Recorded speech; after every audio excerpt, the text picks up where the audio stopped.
Hasni kitchen. ఈరోజు మనం chicken pakodi ఎలా తయారు చేసుకోవాలో చూద్దాం. చికెన్ పకోడీ కోసం నేను 1/2 కేజీ చికెన్ని కడిగి తీసుకున్నాను. మంచిగా కడిగి తీసుకున్నాను. ఇందులో మనం చిటికెడు పసుపు వేసుకోవాలి. 1 స్పూన్ అల్లం వెల్లుల్లి పేస్ట్ వేసుకోవాలి. 1/2 స్పూన్ సాల్ట్ వేసుకోవాలి. 1/2 స్పూన్ కారం వేసుకోవాలి. అలాగే కొంచెం పెరుగు కూడా యాడ్ చేసుకోవాలి. ఇవన్నీ మంచిగా ముక్కలకి పెట్టినట్టు మ్యారినేట్ చేసుకోవాలి. అలాగే ఇందులో మనం 1 స్పూన్ శనగపిండి కూడా యాడ్ చేసుకుందాం. అన్నీ మంచిగా కలుపుకున్న తర్వాత 10 నిమిషాలు దీన్ని ఫ్రిడ్జ్లో పెట్టి మ్యారినేట్ చేసుకుందాం. ఫ్రిడ్జ్లో 10 నిమిషాలు పెట్టి మ్యారినేట్ చేసుకుందాం. 10 నిమిషాల తర్వాత మ్యారినేట్ చేసుకున్న చికెన్ని ఫ్రిడ్జ్లో నుంచి తీసుకుందాం. చికెన్ పకోడీకి చికెన్ మంచిగా మ్యారినేట్ అయ్యింది.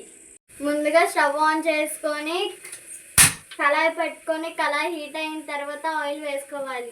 హీట్ అయిన తర్వాత ఫ్రై చేసుకోవడానికి కావాల్సినంత ఆయిల్ వేసుకోవాలి. ఆయిల్ హీట్ అయిన తర్వాత పకోడీ వేసుకుందాం.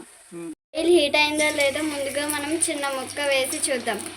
ఆయిల్ మంచిగానే హీట్ అయింది. ఇందులో మనం మిగతా చికెన్ కూడా వేసుకుందాం. చిన్న మంట మీద 2 నిమిషాలు ఫ్రై అవ్వనిద్దాం. చికెన్ పకోడీ రెడీ అయింది. ఇప్పుడు మనం దీన్ని పక్కకి తీసుకుందాం.